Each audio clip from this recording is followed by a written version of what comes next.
Buenos días. Este es el curso Coaching en la Administración Pública, sesión 8, las nuevas tecnologías de información y comunicación. Y yo soy Tabea Hirzel.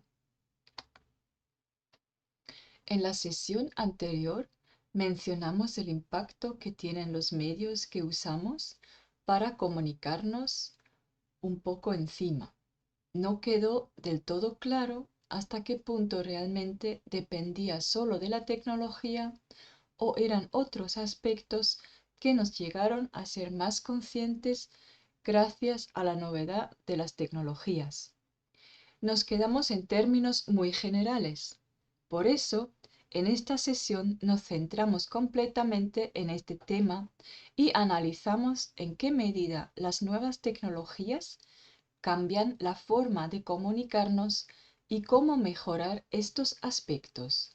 Analizamos el cambio paradigmático, algo que pusimos más bien en duda en la sesión anterior. En especial observamos cómo la comunicación disruptiva cambia nuestra manera de procesar la información. Definimos qué es realmente una tecnología inteligente y qué nuevas demandas, pero sobre todo ventajas, tiene para el usuario, y cómo la tecnología 4.0 requiere cada vez más una formación específica de los usuarios que va más allá de la mera alfabetización hacia lo que se llama la tecnología 5.0. En conclusión, estas exigencias hacia los usuarios causan también más estrés y aprenderemos algunas herramientas para mediarlo.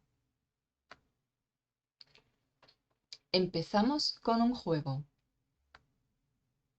El juego de hoy se llama 4 a la vez. En una sala de personas sentadas, solo 4 pueden estar de pie a la vez. Los 4 solo pueden permanecer de pie durante 10 segundos, antes de sentarse y ser reemplazados inmediatamente por otra persona. Sin embargo, el truco es que no es permitido hablar durante el juego. Toda la comunicación sobre quién se pondrá de pie o quién se sentará debe ser no verbal. El objetivo es mantener el juego el mayor tiempo posible. Como pueden ver, una vez más, carecemos de un sentido para comunicarnos, esta vez de nuestros oídos.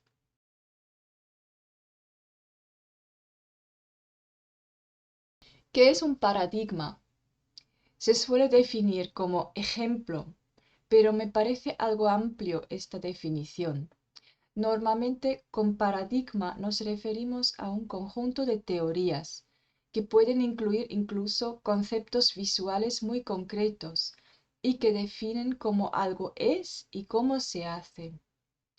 Un paradigma incluye un modelo lógico, ético y moral, es decir, un modelo que tenga determinados principios comparables a través de la práctica. Cuando nuestra práctica cambia, forzosamente lo debe hacer el paradigma.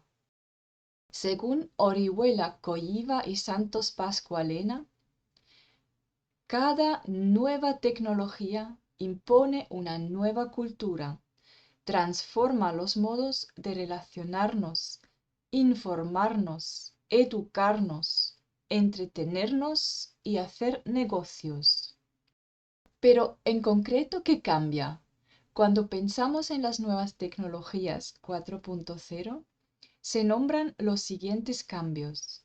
Favorecen la interacción, interactividad y personalización. Contienen interdependencia entre canal y contenido, doble dirección de la interactividad. Además, un diálogo máquina-máquina en base de parámetros inteligentes o algoritmos. Y personalización, buscadores, anuncios, experiencias personalizadas. Luego un refinamiento de la segmentación de la audiencia, consumidores, usuarios, grupos focales, stakeholders, etc. Domenech Riera menciona el hyperzapping, eso de ofrecernos muchas opciones a la vez o en muy poco tiempo y de saltarnos de una a otra. Trasciende espacio y tiempo. Es alineal, comunicación en diferido, paralelo, etc. Es hipertextual, disrumpe los flujos de comunicación, la línea narrativa clásica. Combinatoria de contenidos enlazados. Esto se refiere sobre todo a los Linked Open Data, los datos enlazados y abiertos. Los hipermedia, nuevas formas de presentación, es decir, la realidad aumentada, la realidad virtual y mucho más combinaciones de esas tecnologías que ya no son solamente imágenes y texto y audio. Aumento exponencial de datos y aceleración de la difusión. Diferenciación entre los modos de transmisión pull y push.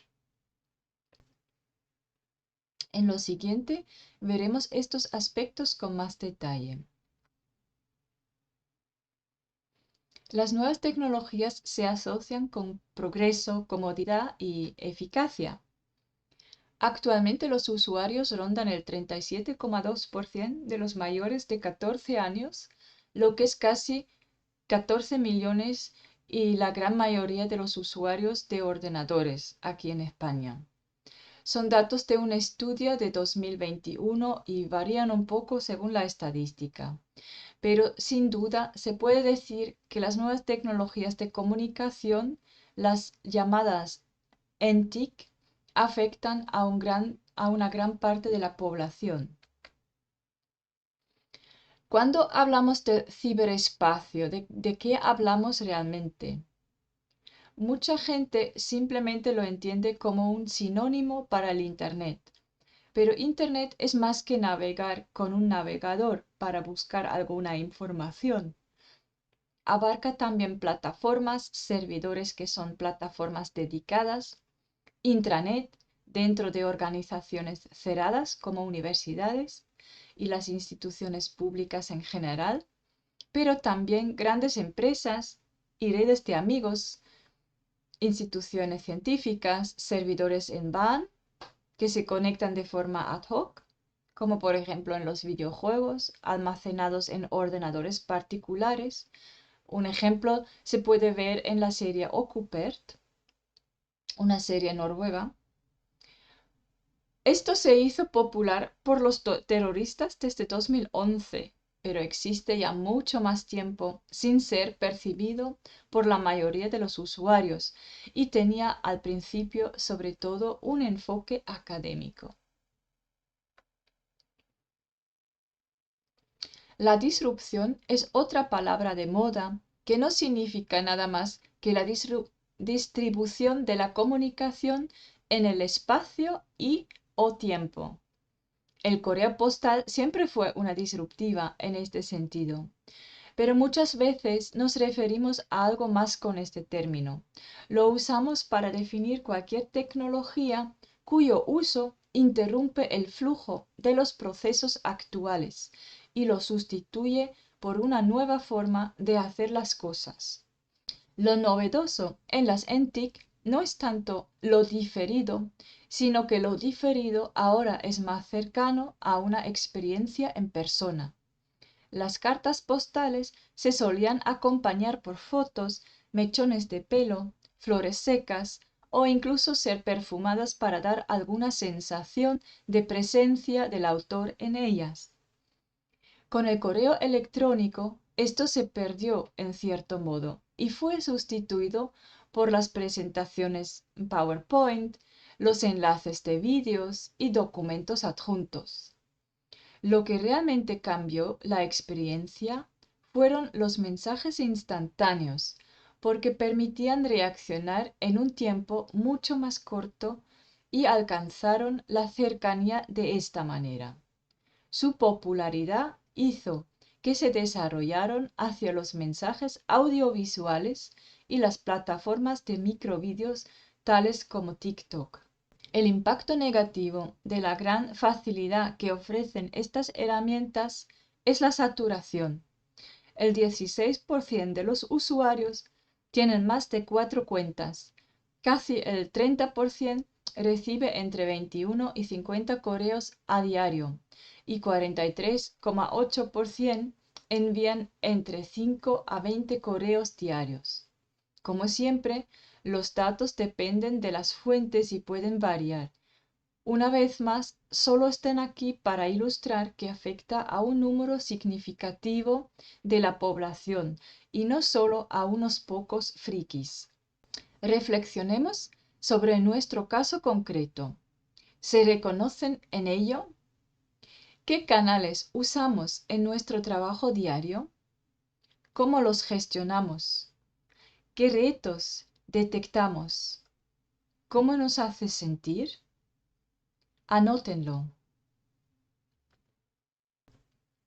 Ya mencionamos que el contenido audiovisual tiene gran importancia.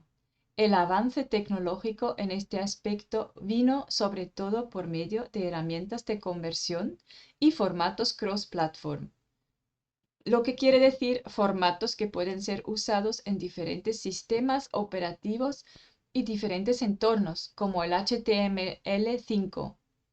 Es algo bastante común para mucha gente de usar parillas de emisión y sindicar sus contenidos como si fueran canales de radio-televisión o grandes editores.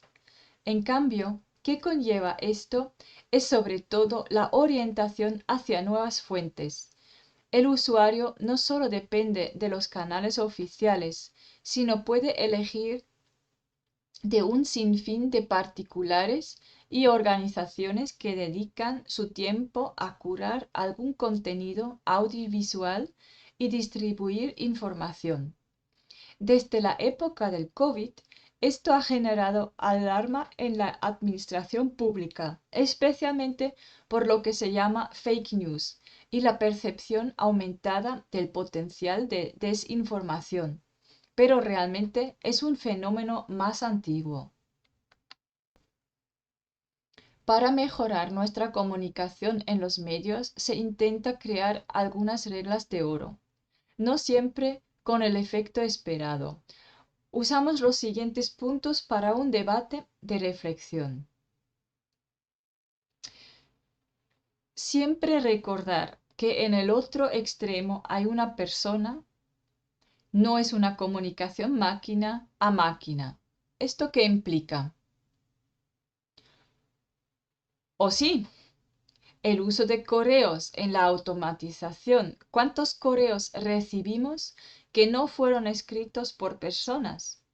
¿Cómo y cuándo hacemos uso de correos automáticos en nuestro trabajo? Empezando con respuestas de vacaciones, newsletters y parecido. Ser breve. ¿Pero cuánto de breve? ¿Cuándo es un mensaje completo? Borrar las citas completas. ¿Y cuándo no hacerlo? Cuando hay que citar algo completo. Archivos adjuntos o incrustar el contenido. Cuando conviene. Incluir un vídeo, fotos o archivos directamente en el texto. No usar listas de correo para publicidad. ¿Y por qué no? Usar títulos descriptivos en el campo de asuntos del correo. Reportar el informe e informar de forma resumida en un solo correo.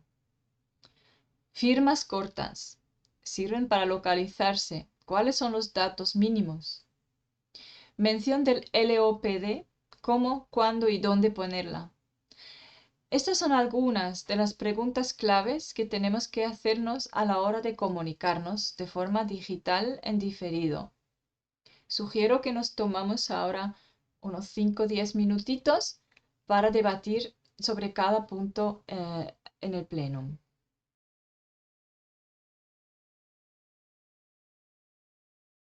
El mayor impacto que tuvieron las nuevas tecnologías de información y comunicación es sin duda nuestra percepción de la comunicación.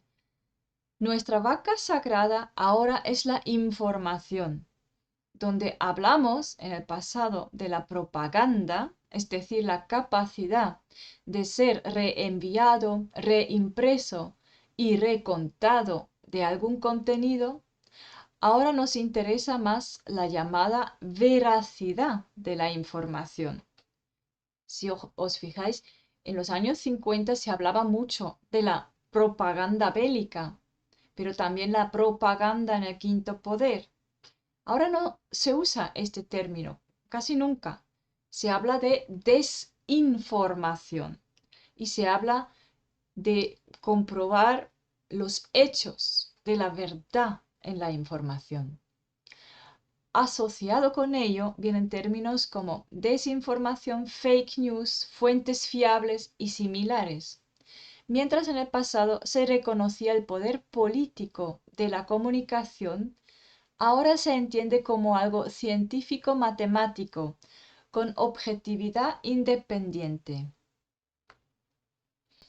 Este cambio de la percepción se debe a varios aspectos. El impacto de la publicidad directa, como los carteles en la calle y los anuncios en la televisión, pierden poder. La propaganda del gobierno está diluida por los canales alternativos y en todo caso siempre fueron los gobiernos enemigos que emitieron mensajes de propaganda. Los nuestros propios desde siempre emitieron solo información. Pero en realidad el asunto de la desinformación se ha complicado de una manera muy diferente. Empieza con los buscadores. La cuestión no es tanto si los medios te dicen que debes o no vacunarte contra alguna enfermedad, o quién es el causante de un conflicto, o cuántos han muerto en las carreteras durante Pascuas. La cuestión es qué mensajes encuentro si busco algunos de estos temas. Con el conflicto en Ucrania, la censura fue publicada de forma abierta. Nuestros gobiernos declararon sin reparos que han cerrado el acceso a ciertos canales considerados como difusores de información falsa. Que nadie le llamara la atención con qué facilidad se hacía, me sorprendía hasta a mí. Pero esto no es relevante aquí. La cuestión es que el mayor poder no está ni siquiera en los gobiernos. Esto se veía con la gran necesidad de cooperación por parte de grandes empresas que era necesario para esta acción del gobierno de censurar a los rusos o al Kremlin. La cuestión es que el mayor poder no está ni siquiera en los gobiernos. A veces ni siquiera está claro hasta qué punto no son estas empresas las que toman la iniciativa en estas cuestiones, ya que siempre fueron un paso más allá de nuestros gobiernos. El nivel de intromisión que tienen estas grandes empresas de información, sin nombrar ninguna en concreto, es impresionante. Los datos que recopilan de nosotros, el uso que le dan, aparte de los sesgos de datos clásicos, las herramientas digitales muestran una serie de sesgos propios de su funcionamiento. Los buscadores deben simplificar la realidad de una manera tan extrema que queda casi siempre irreconocible. Uno de los mayores problemas en ello es que no puede reconocer la polisemia, es decir, el significado diverso de palabras. Si buscamos, por ejemplo, una tostadora, el buscador no sabe si queremos comprar una, ver imágenes de una, saber cómo funciona, o nos referimos incluso a totalmente otra cosa. Otro gran problema es que los algoritmos de los buscadores usan las estadísticas de tal manera que podríamos pensar que en la estadística al lado Los gastos en ciencia en Estados Unidos causan suicidios, cosa que es absurda, pero ejemplifica cómo piensan los buscadores, mayoritariamente usando correlación de sucesos de una manera que parece ser una causalidad. Hay una serie de agujeros negros a la hora como los buscadores valoran la información y posicionan los resultados. Sin entrar en más detalle, en resumen, el primero es pocas veces el más relevante. Probablemente ya lo detectaron por sí mismos. No siempre es fácil detectar estos sesgos, ya que nuestra propia psicología nos hace creer que los buscadores funcionan bien, pero una serie de mecanismos parecidos a creer que un amuleto te puede curar o salvar la vida. Otro sesgo famoso es llamado poner pintalabios al cerdo y se refiere al uso del género. Algo parecido ocurre con otros temas éticos y políticos. Los buscadores nos dan la ilusión de tener el control y tomar decisiones, cuando en realidad existe toda una maraña detrás de la toma de decisiones. El estudio detallado se puede leer en el enlace al lado. No es necesario aparecer en la parte superior de la página para que se te tenga en cuenta. Solo estar presente puede marcar la diferencia. La psicología conductual en el marketing aplica 5 métodos para guiar nuestras decisiones. Primero, el efecto gratis. Los artículos gratuitos, las ofertas, los cupones pueden ser una gran motivación en el momento de la compra. Segundo, el sesgo de autoridad.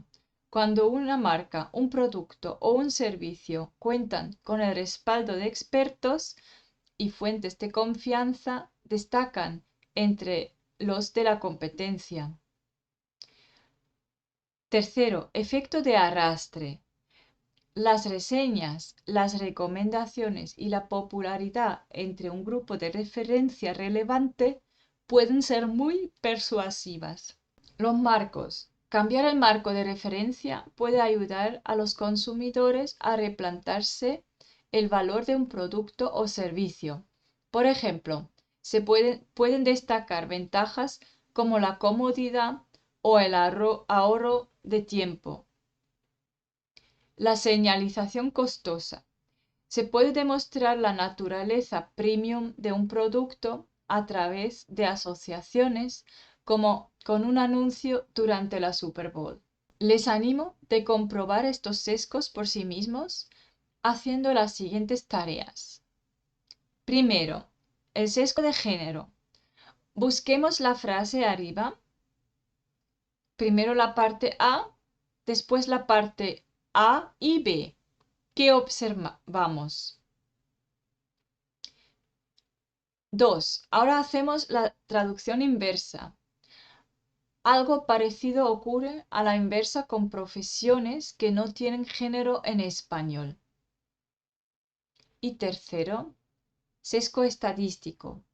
El sesgo en estadísticas puede tener resultados nefastos para nuestra sociedad, llevar a mensajes políticos falsos y peor, tomas de decisiones erróneas. Este caso del cáncer es muy fuerte, pero enseña muy bien cómo el sesgo en la estadística se usa por políticos y la industria, es decir, un uso poco ético de datos matemáticamente correctos. Los ejemplos del sesgo han sido algo selectivos y sirven meramente para ilustrar que el uso de algoritmos no ha mejorado la información significativamente, sino cambiado las dificultades que nos encontramos a la hora de gestionarlas. Cuando hablamos de la gestión de datos, nos referimos a 6 aspectos o pasos. Primero, la entrada de datos. Segundo, el almacenamiento de datos, bases de datos. Tercero, la base de conocimiento, en inglés knowledge base, es decir, un poco el conocimiento que compartimos en un ámbito de trabajo, en un grupo. Cuarto, la recuperación de datos, los buscadores, cómo encontrarlos una vez que están introducidos. 5. La transmisión de datos que abarca temas como la seguridad, el tiempo y la fiabilidad de transmisión. Y 6. La manipulación de datos, es decir, la interpretación, el uso y la difusión de ellos. A la hora de gestionar datos, debemos de tener en cuenta una serie de cuestiones éticas, como los derechos de autor. Esto va mucho más allá de la violación de derechos de autor por aquellos que descargan archivos sin el permiso de los titulares de los derechos de autor. En la producción disruptiva de arte online, por ejemplo, estas cuestiones se han hecho altamente complicadas. Luego la vigilancia y el derecho de privacidad. Las posibilidades de monitoreo mediante herramientas digitales plantean nuevos retos a empleadores y la administración pública. Pensemos en el ejemplo de las cámaras en lugares públicos o cómo los empleadores monitorizan los correos electrónicos de sus empleados y otros usos de Internet. Otro aspecto es el acoso virtual. El spam o los correos electrónicos no deseados son ya un problema cotidiano. Nuevamente luchamos con ello, sobre todo en nuestros smartphones, sea en los mensajes de textos o en la mensajería instantánea. Pero como trabajadores de la administración nos preocupa el otro lado. Cuando es un mensaje spam, cuántos newsletters, información puntual. Por último, qué SEO debo y puedo enviar. Pero como trabajadores de la administración nos preocupa el otro lado. ¿Cuándo es un mensaje spam? ¿Cuántos newsletters, información puntual? Y por último, ¿qué es lo que debo y puedo enviar? Las brechas de seguridad son responsabilidad de todos. Esto es otro problema enorme. Hackers accediendo a bases de datos en línea pueden causar daños importantes. Más allá de un uso ilícito de nuestros datos personales o información privilegiada, pueden parar a sistemas enteros, en el peor caso incluso crear un blackout. Por lo tanto, seguir las instrucciones de los informáticos y ponernos al día en la medida de nuestras capacidades es la obligación de todos.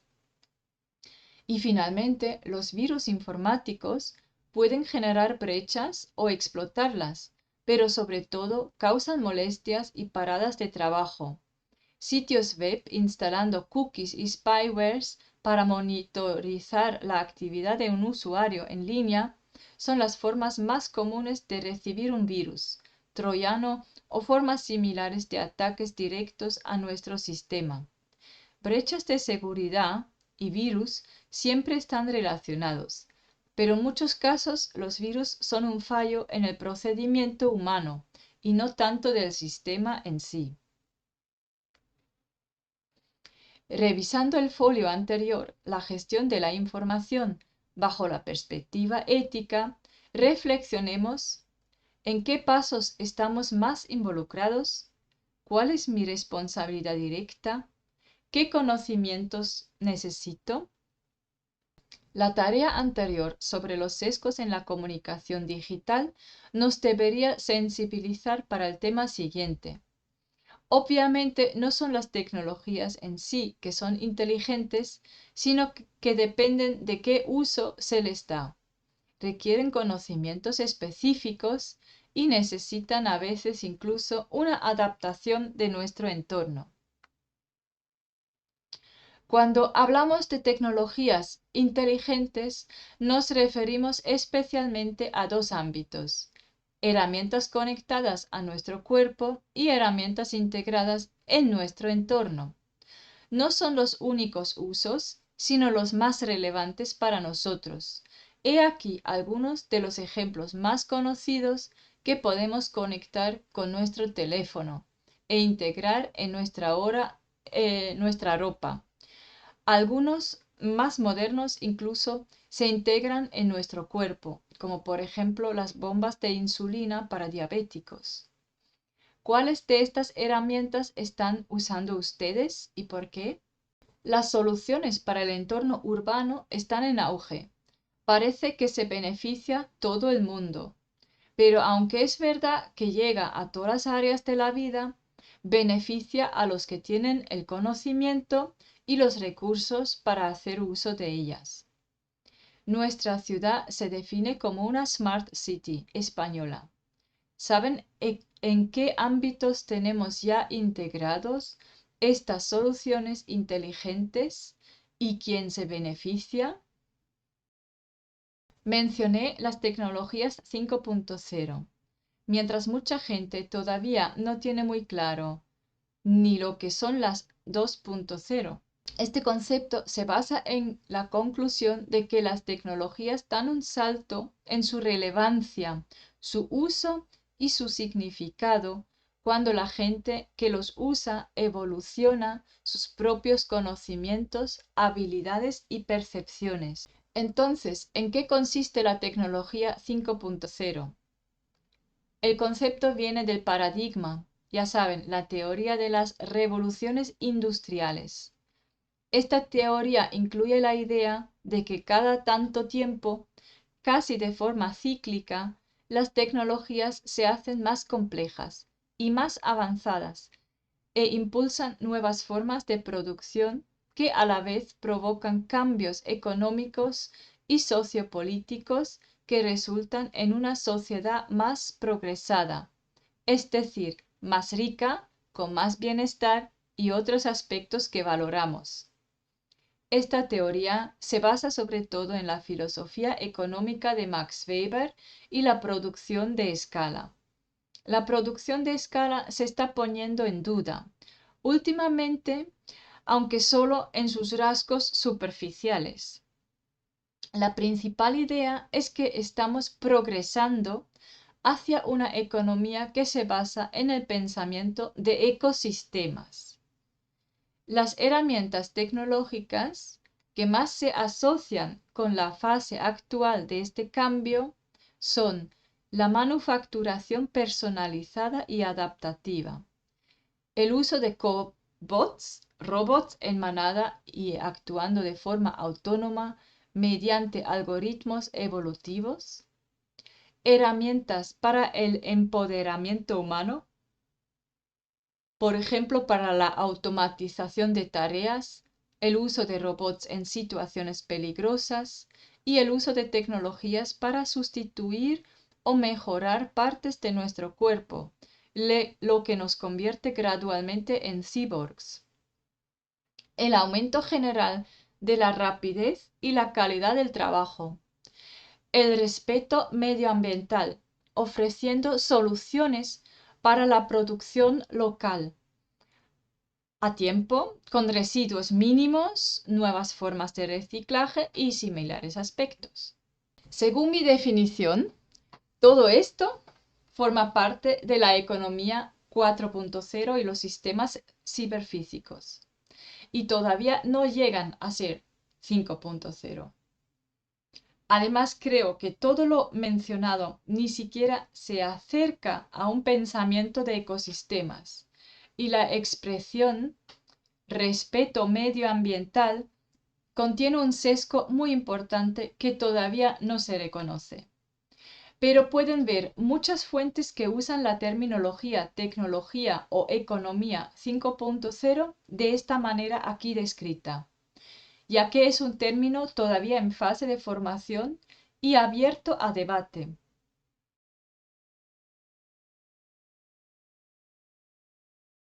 Sobre lo que no hay duda es sobre las habilidades claves que vamos a necesitar, que debemos incluir en la educación de la gente y tenemos que considerar en las comunicaciones de la administración pública.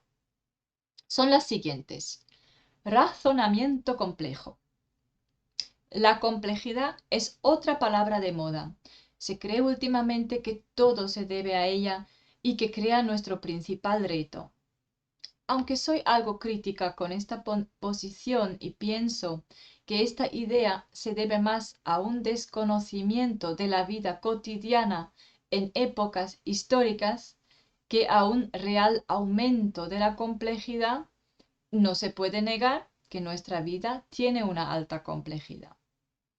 En nuestro contexto local, probablemente muchos tienen una vida más compleja que la de sus padres y abuelos. Y a esto se refiere. Una vida compleja requiere un razonamiento complejo para poder tomar decisiones de forma informada y soberana. El pensamiento crítico es probablemente la habilidad más veces mal entendida de todas.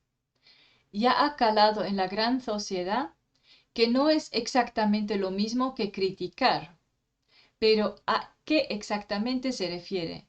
En primer lugar, se refiere a la capacidad de conocer y saber usar herramientas para evaluar una situación o unos datos de forma independiente y objetivo, basándonos en sus propios valores o en nuestros propios valores y ser conscientes de estos valores. Otra habilidad es la inteligencia socioemocional.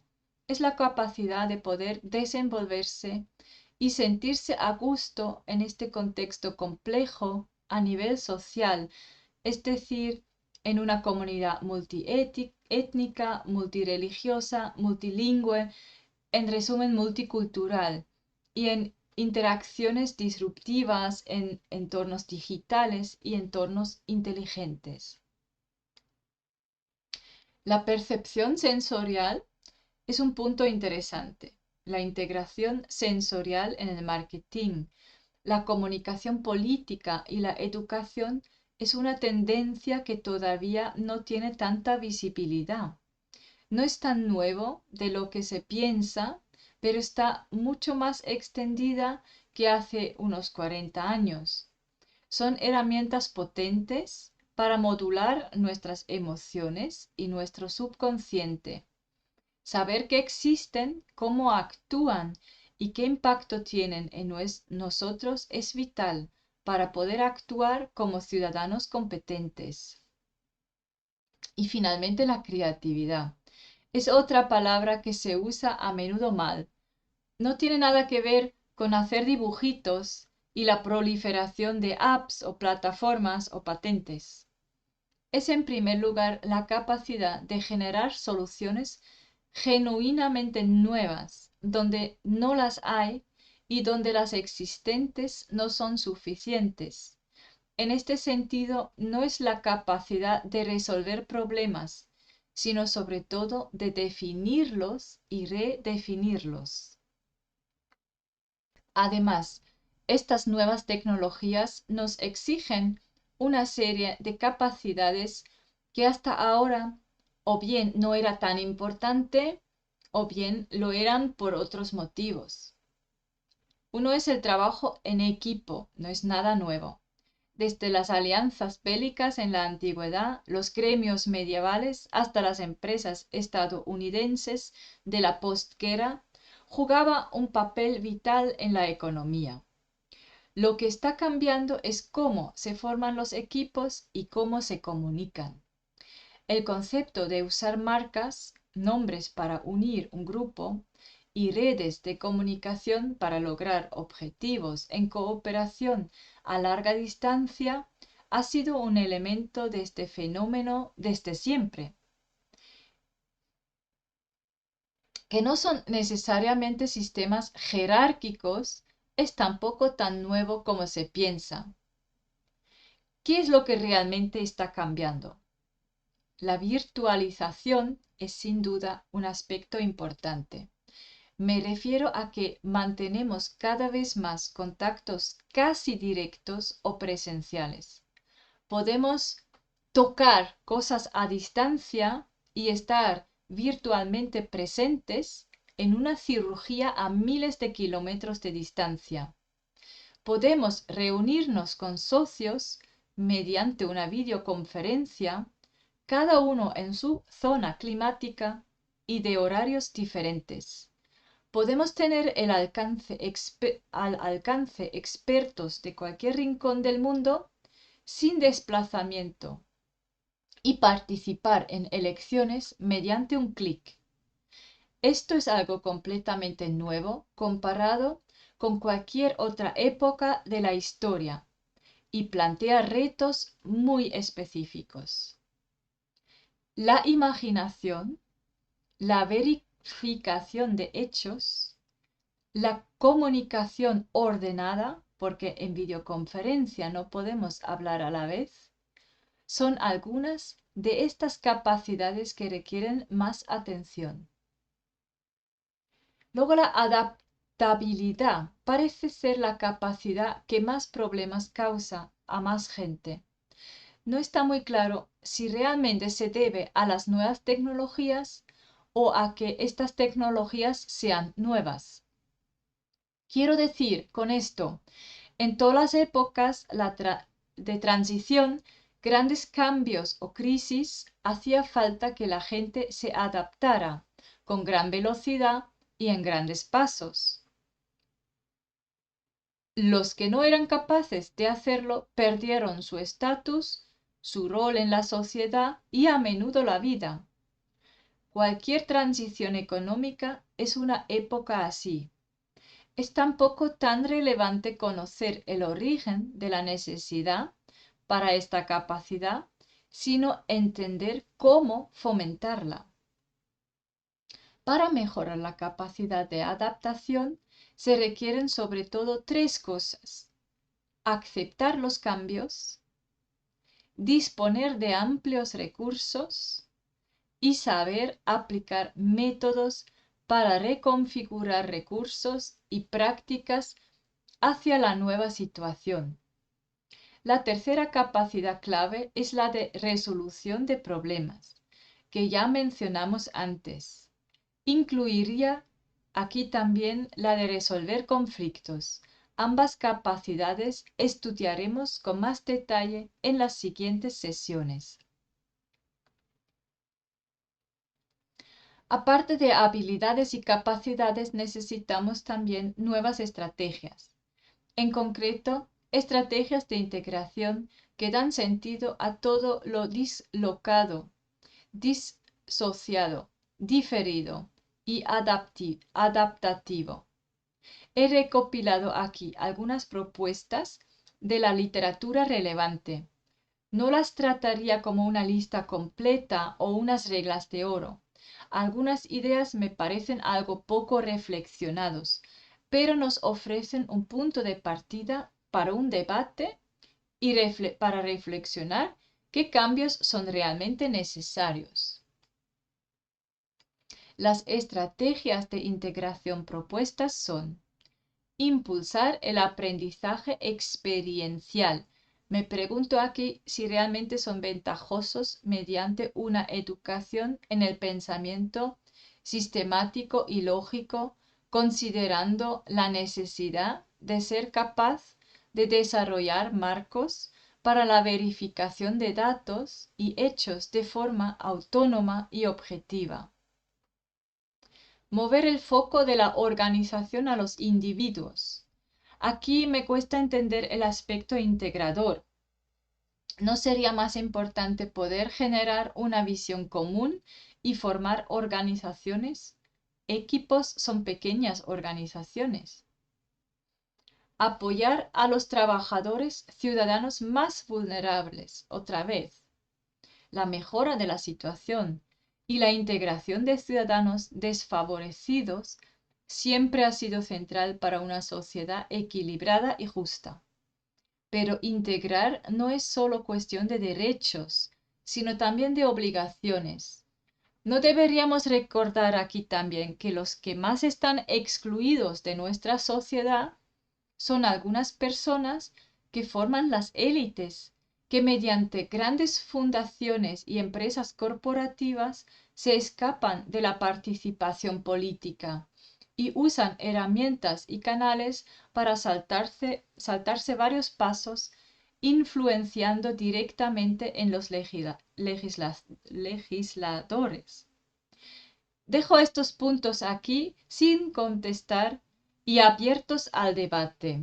Llegamos al último punto de esta sesión y posiblemente al aspecto más concreto y relevante para ustedes, el tecnoestrés.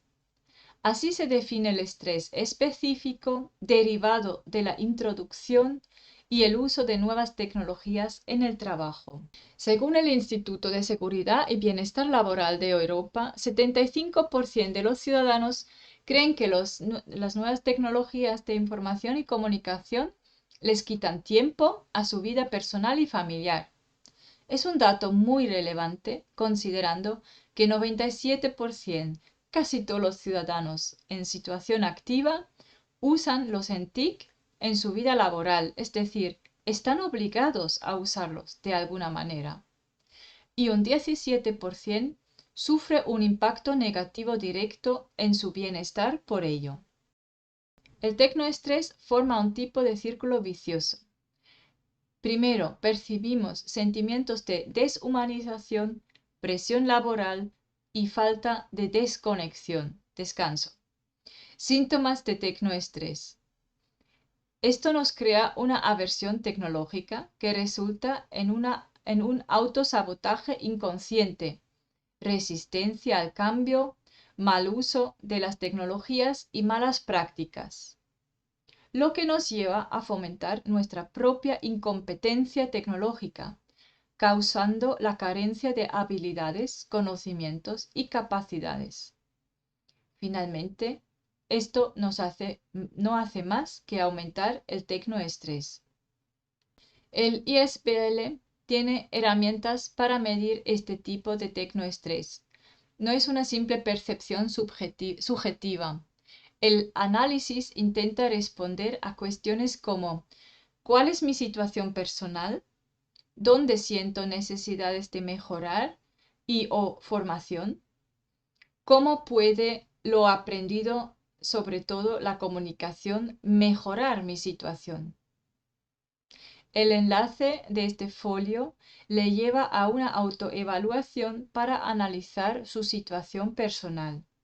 En esta sesión hemos revisado los conceptos de las nuevas tecnologías y los cambios más relevantes que provocan en nuestra sociedad, incluso el tecnoestrés como una respuesta adversa a nivel individual. La solución para todos los aspectos adversos y retos que presentan estas tecnologías es la educación. Esto será el tema de la próxima sesión. Muchas gracias.